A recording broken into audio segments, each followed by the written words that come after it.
ಅಂದೊಮ್ಮೆ ಬೂದಿಯಲ್ಲಿ ಕಲ್ಲಿನ ಕಣವು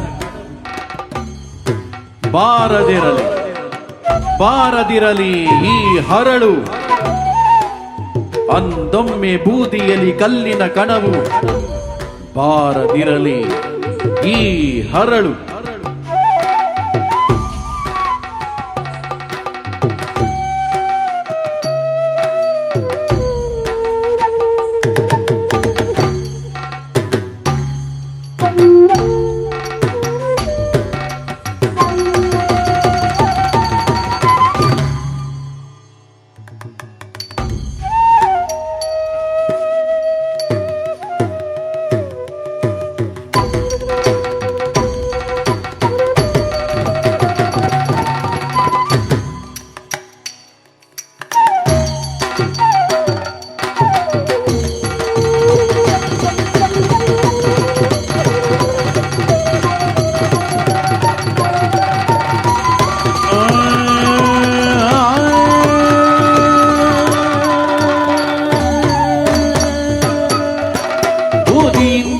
ಬಂದ